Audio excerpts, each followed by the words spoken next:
The fish hadn't even bit yet when Karen came screaming across the lawn like a banshee in yoga pants, arms flailing, clipboard in one hand and a phone in the other, yelling that I was illegally fishing in a lake I've owned for 12 years. I thought it was a prank at first, maybe one of the neighbor kids dared her. But no, she was dead serious.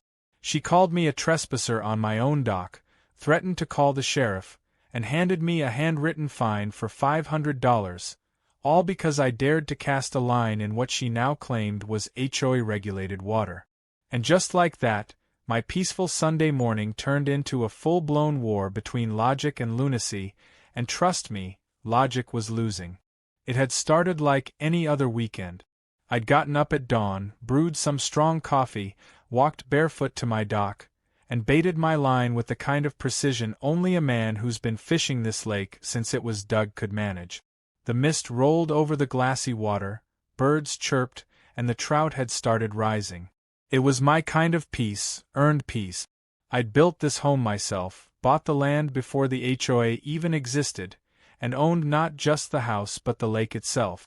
My property deed literally carved out the lake as a separate legal entity, meaning no one, not even the self-righteous queen of clipped hedges herself, had any say over what I did on it. Or so I thought. Karen barreled down the path like she'd just uncovered a national security threat. Her voice cracked with indignation as she waved a laminated page in my face, something she printed off from a website that looked suspiciously like a template builder for fake HOA citations. Section 7B of the Lake Conduct Regulations, she huffed. No fishing is permitted between April and October without board approval. I stared at her. What board? I asked calmly. The one that doesn't own this lake? She gasped like I'd slapped her with a wet fish. We voted last month. You were absent. Unexcused. I couldn't even get mad. It was like watching a soap opera that had forgotten how reality worked. You can't vote on rules for land you don't own, I explained. I have the deed. Karen's face twisted like a toddler denied a second scoop of ice cream. Well, maybe it's time someone taught you some respect for authority, she snapped. Then, she physically stuck the fine onto my fishing cooler with pink duct tape. That's when I knew it wasn't just a Karen moment, it was a full-on HOA power trip. The worst part? When I brought the issue up to the actual HOA president, Gary, later that day, he blinked like he'd just learned what an email was. Karen said it was urgent, he muttered. Said you were fishing during trout mating season and disrupting the ecology. I had to sit down. Gary, there is no such thing as trout mating season in April. This is Texas, not Oregon. And even if there was, it's my lake. I've got the deeds, the permits, the water rights. You guys can't make up environmental rules for property you don't govern. Gary shifted uncomfortably and said something about Karen being passionate about lakefront harmony. I left before I said something regrettable. By Monday, my mailbox was stuffed with HOA notices. $500 fine, escalating to $750 if unpaid within 10 days. A warning that further infractions could lead to lien placement. A citation for willful disobedience of community policies.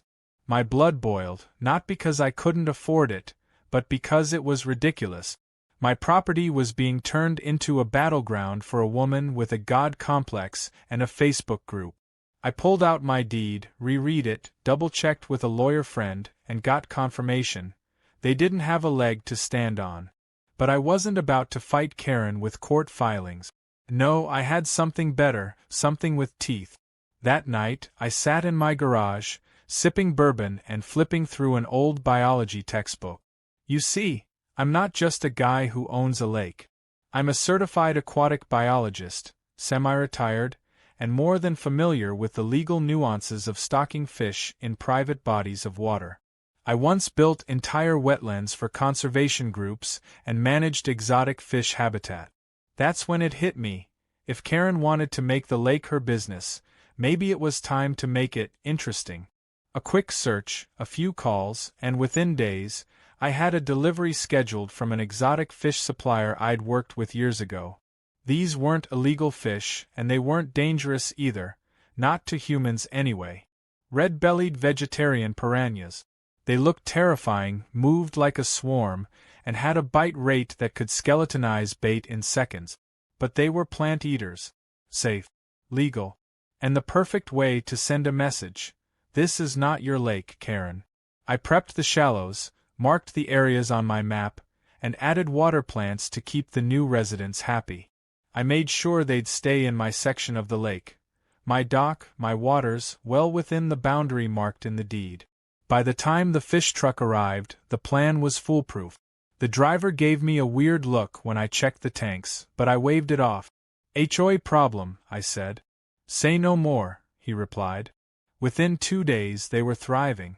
The fish adapted fast, sticking to the shade, but darting to the surface any time movement stirred the water. I tested it myself, dropped a slice of cucumber, and it vanished in seconds beneath a blitz of silver flashes. It was like watching underwater fireworks, and now all I had to do was wait. Karen would be back, and when she was, I'd be ready with a lawn chair, popcorn, and a waterproof GoPro. I didn't have to wait long. Saturday morning, Karen hosted an HOA event right by the lake, a ladies of leisure lakeside brunch and casting contest. About 20 women in floppy hats, overpriced sandals, and matching wine tumblers swarmed the dock, shrieking with delight. Karen strutted out front like she was hosting a reality TV finale. She cast her line first, grinning directly at me from across the lake. It hit the water with a plop, and within 3 seconds the bobber vanished. Karen yanked the line hard. Nothing. She cast again, narrowed her eyes, and this time the line snapped right off the rod. Gasps echoed. She cursed, tied on another hook, and threw again. Same result. This time, the entire reel spun loose and zipped straight into the lake like a torpedo. She screamed and stumbled, losing her balance and splashing knee-deep into the shallows. I held my breath. The piranhas darted toward her. She shrieked, flailed, and scrambled out like she was being electrocuted. "Something bit me!" she yelled, staring at her ankle like it was bleeding, even though it was perfectly fine. The women scattered. I stayed quiet, watching from my dock like a satisfied ghost. Karen fell flat on her backside, dripping and furious, then screamed, "This lake is cursed!" She turned toward the HOA group and shouted, "We're banning fishing until further notice. No exceptions." That was when I knew I'd won round one. Because no amount of fake fines could compete with the wrath of a fish with dentures. The next day, HOA members started whispering. Karen sent out an urgent email warning residents of highly aggressive aquatic invaders. Someone joked that she should call animal control.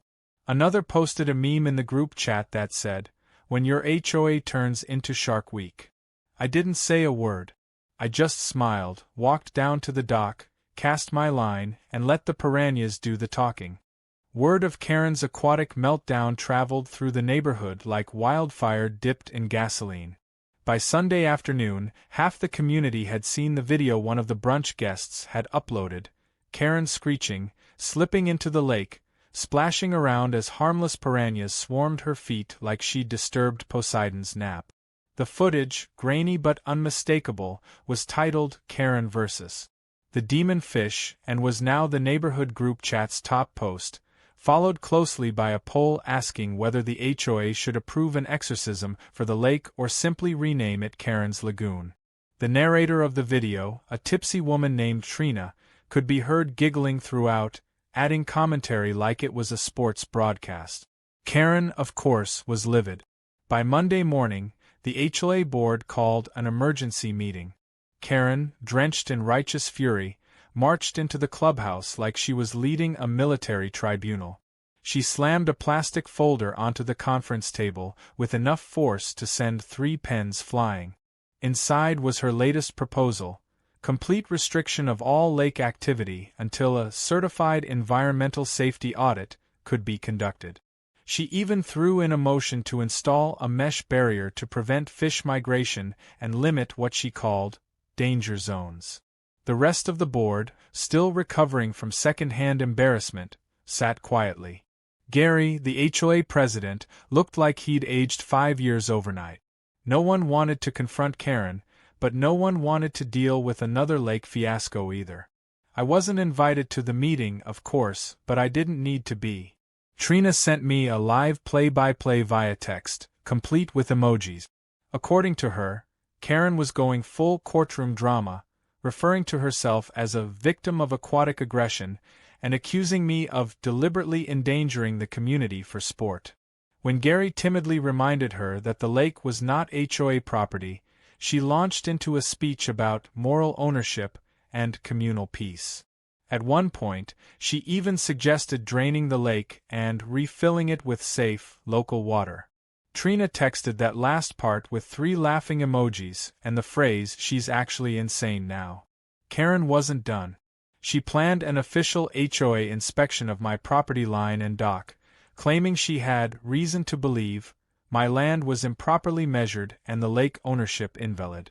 I caught wind of it when I saw 3 HOA board members standing awkwardly at the edge of my property on Tuesday morning, clipboards in hand, unsure whether to walk further or run away. I walked up calmly, holding 2 documents, the original deed and a blown-up satellite image from the county registrar's office, both proving the lake and its banks were mine. The oldest board member, a retired accountant named Philip, looked at the documents for a long time, sighed, and said, "Well, that settles it. I'm going home." The other 2 nodded and followed. Karen, watching from her golf cart across the road, nearly bit through her straw. To turn up the pressure, she pulled out her trump card, a public HOA event. That Saturday, she organized the Lake Safety Awareness Day, inviting residents to witness a demonstration of what she called the dangerous biological threat lurking beneath the lake's surface. I had to admire her creativity. She even hired a so-called lake specialist named Kurt, who rolled up in a rusty truck with a sticker that said "Fish Whisperer" and an old net slung over his shoulder. He claimed he could identify any freshwater species with just a glance and boasted that he once caught a snapping turtle the size of a suitcase using only a meatball sub and a flashlight. In other words, Karen had paid top dollar for a clown.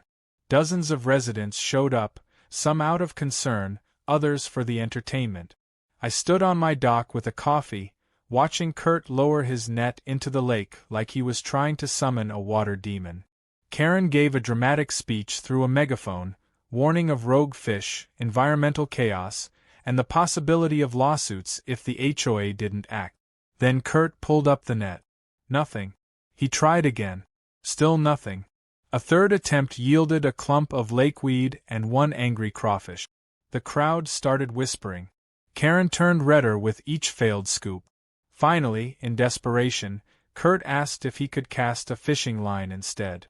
Karen handed him her pink rod. He cast once, and sure enough, the piranhas did their thing. The bait was gone in a blink, the bobber snapped off, and the line reeled back clean. Gasps echoed again. Karen clutched the megaphone like it could save her. See? That's them. The killer fish. But then a voice rang out. It was little Ethan from down the street, probably 9 years old, wearing arm floaties and holding a laminated report. "My dad said those aren't dangerous fish," he announced. "He said they're vegetarian piranhas. He even helped put them in once for a zoo pond. They just look scary." A few parents murmured in agreement. Ethan's dad, Tom, stepped forward and nodded. "Yeah, they're harmless. It's an intimidation display. They shred bait but won't even touch skin. My kid swims in them every summer during our Michigan trips." Karen looked like someone had replaced her wine with vinegar. The crowd started turning. Someone asked why the HOA was spending money on fish investigations when the neighborhood gate hadn't worked in 3 months. Another wondered aloud if the real issue was personal between Karen and me. Then Trina, always one to stir the pot with style, called out, "So, Karen, how much of the HOA budget went to your Fish Whisperers meatball fund?" Laughter broke out. Kurt awkwardly packed up his net and mumbled something about a raccoon emergency before leaving. Karen's grip on her authority slipped visibly, like her power was evaporating with every chuckle. The real twist came 2 days later when a local news crew showed up uninvited. Someone, my money's on Trina again, tipped off Channel 9 about the Lakegate saga. The anchor, a charming lady named Carla, stood on my dock and asked me for a statement. I gave her a smile and told her the truth. I explained the type of fish, the legality, the deed, and Karen's false citations. I even let them record underwater footage of the piranhas tearing apart a head of lettuce. Carla's face was priceless. "They're like angry salad eaters," she whispered into her mic. The segment aired that night under the headline, "Local HOA fines man for fishing in his own lake, turns out the fish are healthier than the board." Karen's meltdown was cut into a 10-second clip that played 3 times. I could only imagine her watching it, veins bulging, probably screaming into her couch cushions.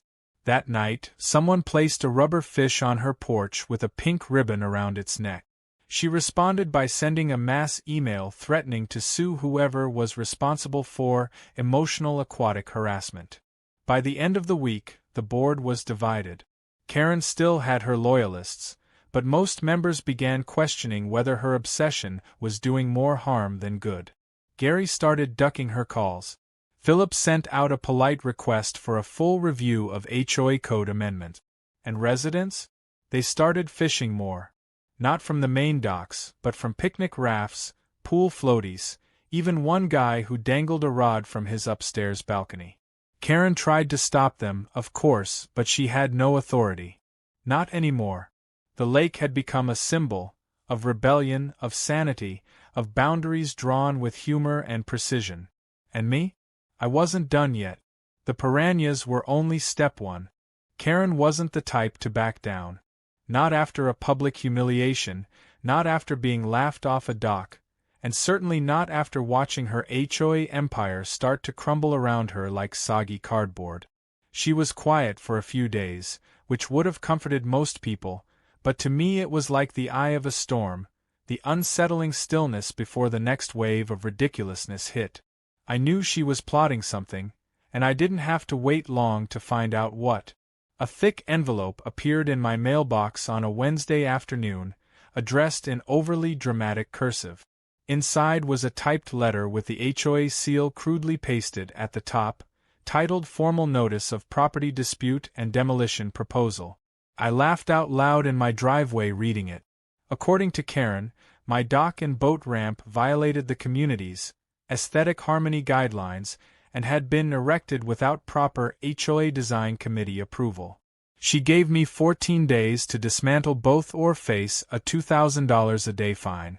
It was so outrageous that I wondered if she'd lost her grip entirely. Of course, I did not comply.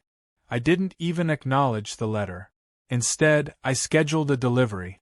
See, while Karen had been busy waging psychological warfare with HOA clipboards and fake ordinances, I had been working with a local tech company on something far more interesting.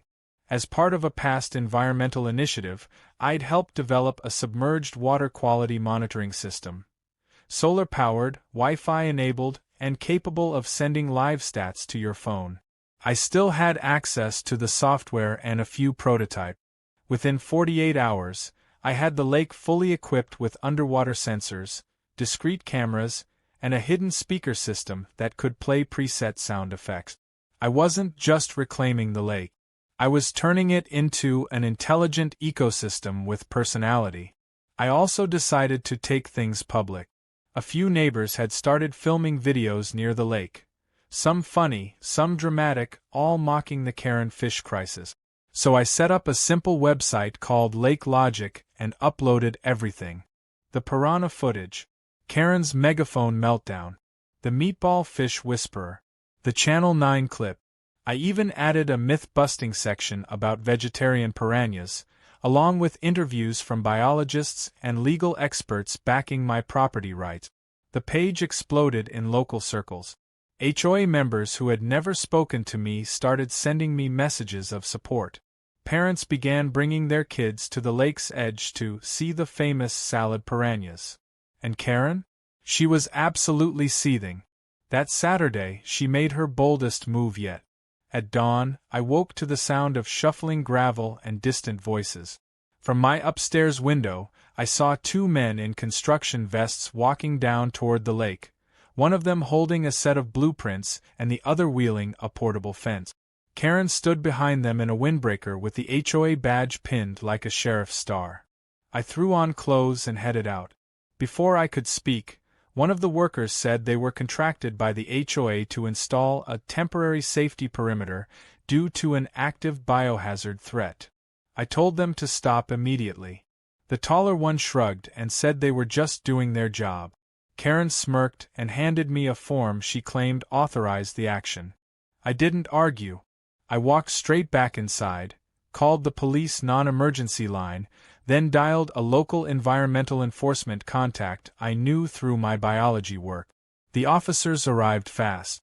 One look at my deed and the bogus HOA documents Karen had used, and the installation was shut down on the spot. The contractor backed off, and one officer politely informed Karen that further attempts to alter private property would be treated as trespassing. Karen's mouth moved, but no sound came out for a second. Then, like a switch had flipped, she launched into a full-volume monologue about how I was a danger to the community, how the lake was a festering pit of terror, and how the piranhas had turned it into a biological minefield. The officers barely contained their laughter. One muttered, quietly but audibly, that she needed a vacation far from water. The best part came the next day, when I uploaded the entire incident, edited for clarity, to Lake Logic. The video got over 10,000 views by evening. Commenters roasted Karen's meltdown, compared her to cartoon villains, and someone even remixed her biological minefield quote into a dance track. Karen was no longer feared or respected. She was becoming a meme. In retaliation, Karen escalated to federal threat. She filed a complaint with the local office of the Environmental Protection Agency, claiming I was importing invasive species and endangering natural wildlife. I got the notice a week later. Thankfully, the agent assigned to review it was an old college colleague of mine named Dana. She called me personally, chuckling. I had to read the report twice, she said, because it sounded like someone submitted a school science fiction project. But we'll send someone out just to close it officially. Dana's field team came by 2 days later, ran standard tests, reviewed permits, and left with a signed document declaring the lake well-maintained and legally managed. I laminated a copy and taped it to my mailbox, just in case Karen needed a reminder. Things might have ended there if not for what happened next. Karen, unable to win with fines or fences or fake news, turned to sabotage. I caught her on my motion-triggered night camera sneaking around the edge of my property with a bag of something. Upon inspection the next morning, I found the remains of chicken parts, anchovies, and raw meat tossed near the dock. It reeked. She had tried to bait predators, maybe to get footage or stir panic. I collected it all, bagged it, and turned it into animal control with the footage. It was enough to file a complaint, and combined with the trespassing history, it pushed the situation into legal territory. Animal Control issued her a formal warning and notified the HOA board. Gary looked like he wanted to dissolve into vapor when they read the report aloud at the next meeting. This time, the board wasn't quiet. One member openly asked whether Karen's actions could void her position. Another called for a vote of no confidence. Karen protested loudly, saying she was only trying to protect the children from aquatic savagery, but no one was buying it. They scheduled an emergency hearing. The day of the hearing, Karen arrived late, flanked by 2 remaining loyalists. She brought charts, maps, and a slideshow she titled The Lake's Untold Terror. Unfortunately for her, the projector wouldn't connect to her laptop, and the files wouldn't open. As she fumbled, one board member stood and motioned to proceed. They reviewed the trespassing footage, the animal control violation, the false documents, and the EPA complaint. The HOA attorney weighed in quietly, warning that continued actions could lead to civil liability. It wasn't even close. The board voted 6-1 to suspend her from all HOA leadership duties pending further investigation.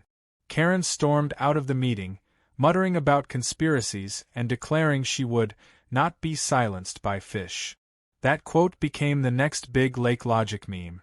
I added it to a shirt design and gave out a few for free to the neighbors. A week later, 3 people wore them at the HOA's monthly movie night. Despite all that, I wasn't done. Karen had thrown every tactic she had at me, and each one failed harder than the last. But I knew her obsession hadn't ended. Not really. The storm hadn't passed. It had simply changed shape.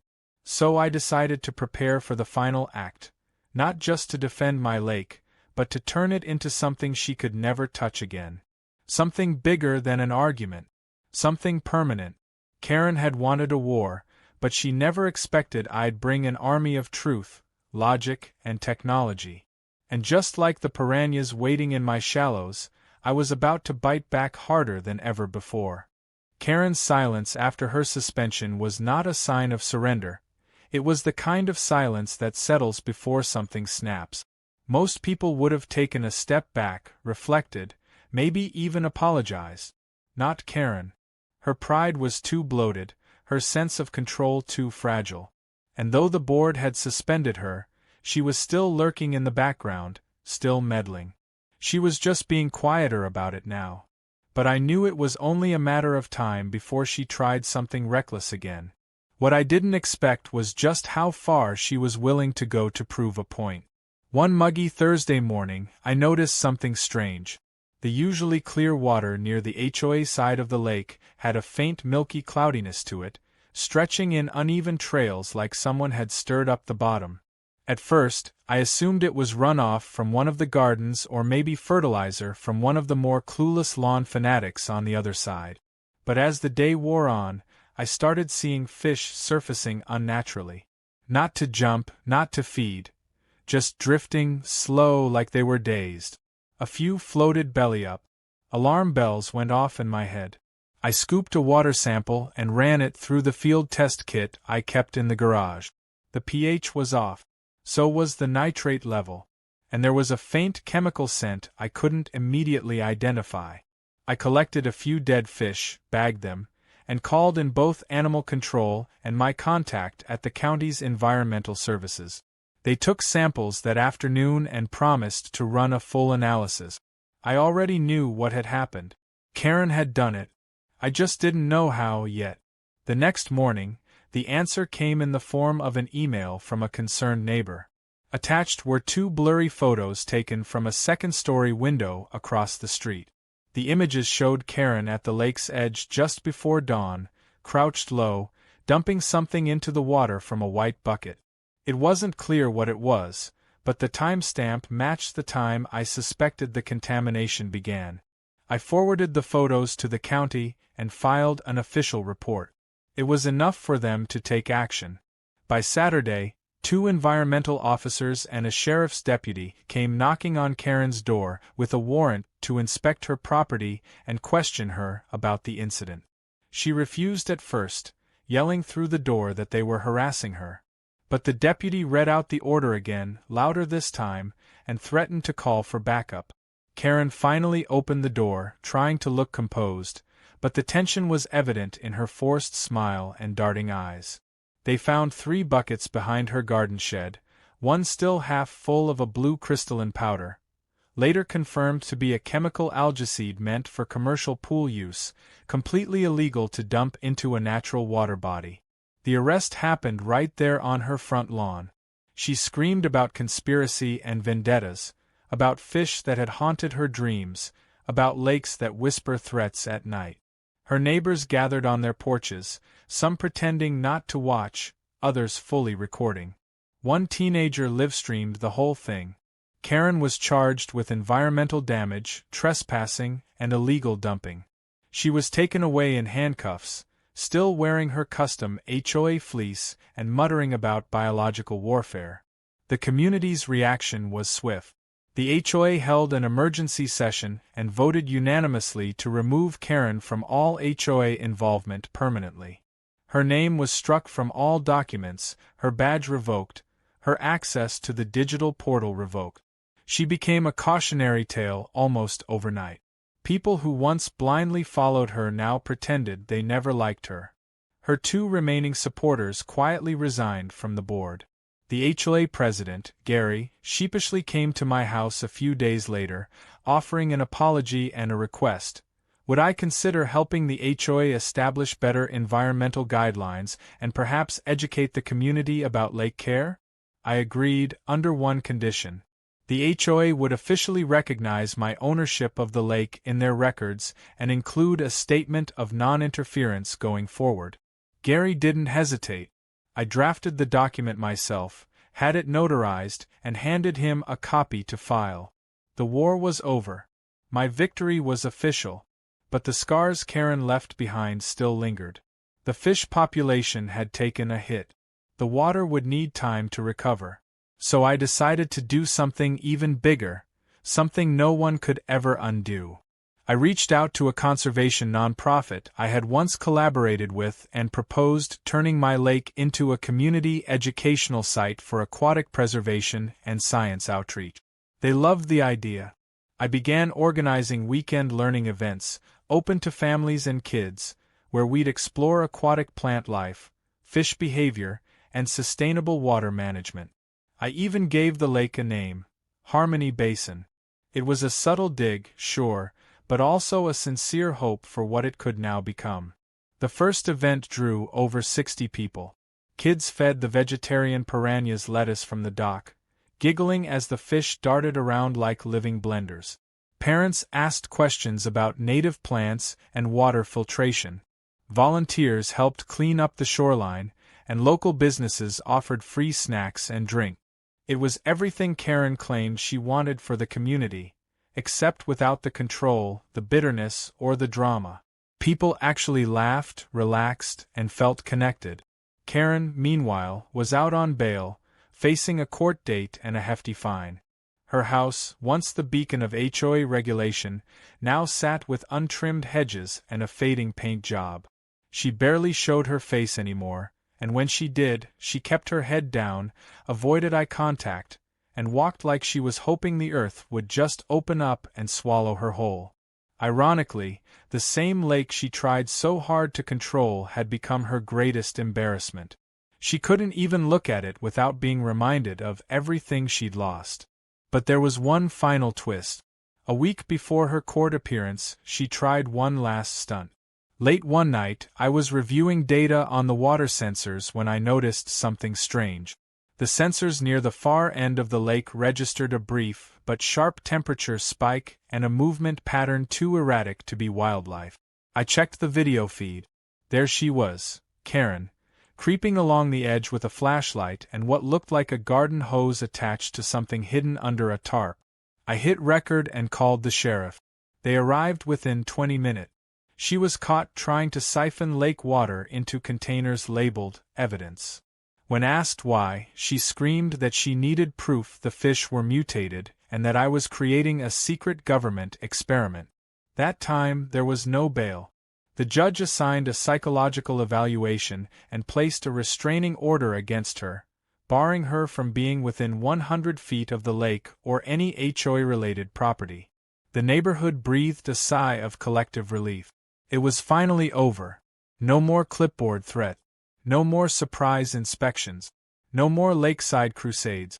I stood on my dock the following evening, watching the sunset reflect off the rippling water. The sensors blinked quietly below the surface. The fish swam peacefully, undisturbed. Children laughed in the distance as neighbors set up for a weekend picnic near the new educational signpost that explained the history of the lake and its transformation. It felt earned. Not just won, but truly earned. Through patience, precision, and just enough chaos to outmatch Karen at her own game, the lake had been reclaimed, not just by me, but by the entire community. And though she had tried everything to poison it, figuratively and literally, she had only succeeded in making it stronger. It had been nearly 3 months since the last time Karen made an appearance near the lake, and the absence of her shrill voice and constant micromanaging brought a kind of peace the neighborhood hadn't known in years. The lake, once the center of tension and absurdity, was now the symbol of unity, community learning, and even joy. People were fishing again without fear of being fined, families brought blankets and picnics to the grassy shore, and kids would race from their bikes to the edge of the dock to drop bits of cucumber for the famously misunderstood piranhas. If it weren't for the occasional HOA member cracking jokes about aquatic warlords or Karen the fish slayer, you'd think the madness had never happened. I had fully embraced my new role as the lake's steward. The community events I started continued to grow. Local schools reached out to schedule field trips, and a small feature ran in the town paper highlighting the turnaround story of the lake. Harmony Basin had become not just a private body of water, but a local landmark. What was once a battleground had evolved into something better, something lasting. I'd even built a little lakeside structure out of reclaimed wood with a sign that read "Welcome to Harmony Basin, please respect our fishy friends." It became the selfie spot for visiting families, and someone even started a social media account dedicated to the lake's day-to-day adventures. But there was always a part of me that knew Karen hadn't really accepted her defeat. People like her don't let go, they just change shape. I figured she was biding her time, licking her wounds and waiting for the right moment to re-emerge. That moment came quietly. No police reports, no megaphones, no staged protests. Just a letter. A single letter slipped under my door with no return address and no signature, just a note written in an aggressive cursive scrawl that read, "You've turned this neighborhood into a circus, and I will not let it stand. Enjoy your fame while it lasts." I couldn't help but chuckle. It was the most impotent threat I'd ever read. Still, I wasn't about to underestimate her again. So I made a few calls, tightened a few digital protections around the lake's camera systems, and set up motion alerts along the more remote edges. I didn't expect her to do anything overt. I expected sabotage. But what came next wasn't sabotage. It was a full-on attempt to flip the script. The following week, Karen submitted a petition to the county zoning board claiming that the lake had become a commercial property due to its educational events, and therefore required a special permit and environmental compliance review. Her goal was clear: to get the lake shut down under the pretense of zoning violations. But what she hadn't considered was how much documentation I'd kept over the month. Not only was the lake fully within private bounds and labeled a non-commercial entity, but the educational activities were categorized as community outreach, not revenue-generating. I had never charged a dime. The county official handling the case called me directly and said, half laughing, that it was the pettiest complaint he'd seen in his career. Even so, I went ahead and prepared an open community forum to explain everything. I invited residents, the zoning board, and even a representative from the nonprofit group I'd partnered with. The meeting, held at the local library, had standing room only. People came ready to support the lake. I stood up, calmly laid out the facts, passed around legal copies of permits, and then played a 5-minute highlight reel showing the transformation of the lake, from a battleground to a hub of learning and peace. When I finished, the room erupted in applause. The zoning rep stood, thanked me for the clarity, and publicly declared that the county had no intention of interfering with Harmony Basin. Karen, who had been lurking in the back row in a floppy hat and sunglasses like a failed spy, stormed out before the Q&A even started. The following weekend, I hosted a special Lake Day celebration to mark the lake's official recognition as a protected community outreach site. Food trucks lined the nearby trail, kids painted fish-shaped rocks, and a local band played light acoustic music near the dock. The piranhas, oblivious to the chaos above, feasted on their usual lettuce snacks while kids watched with wide eyes. One little girl asked me if the fish could talk. I smiled and told her, in the right kind of silence, they do. She laughed and said she was going to become a fish whisperer. It was moments like that, small, human, joyful, that made everything worth it. Just as the sun began to dip and the celebration started winding down, someone nudged me and pointed across the lake. Karen had returned. She stood just outside the property line on a patch of public land, holding a sign that read "Save our water, stop the piranhas." She shouted that the fish were unnatural, that the events were staged, that the whole community had been tricked. But this time, no one paid her any mind. People glanced, then turned back to their conversations. Kids kept playing. A few teens waved sarcastically. One guy jokingly tossed a cucumber slice into the water and said, in a mock-serious voice, "Be free, my carnivorous kings." Eventually Karen left, her sign dragging behind her. That was the last time I saw her near the lake. By late summer, the lake was thriving in every sense of the word. Fish populations were stable, vegetation lush, and community involvement steady. Even the HOA, now under new leadership, had completely shifted tone. Gary had stepped down, replaced by a younger woman named Melissa, who openly apologized for the board's earlier ignorance and asked if we could collaborate on future conservation projects. I agreed, and soon I was consulting on other issues too: tree planting, sustainable landscaping, even helping resolve a few backyard drainage problems. I wasn't just the guy with the lake anymore. I was the go-to person for real solutions. And with Karen gone, no one was standing in the way of progress. One quiet evening, just as dusk painted the sky with streaks of gold and purple, I sat alone at the edge of the dock with my old fishing rod.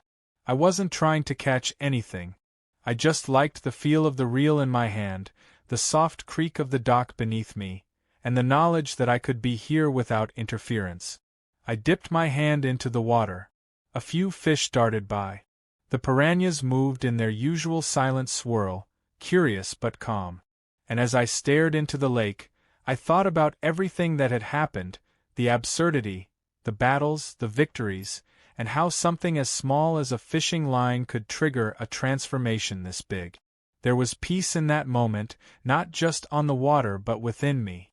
Karen had tried to control, to manipulate, to dominate through fear and lies. But what she never understood was that the lake wasn't just a body of water. It was a reflection of persistence, of community, of standing firm when pushed. It was the heart of a neighborhood that had finally chosen reason over rage. And as night fell and the stars began to prick the sky, I packed up my rod and walked back home, knowing the lake would be just fine. Because it belonged to someone who had fought not just for ownership, but for understanding. And nothing Karen could ever do would change that.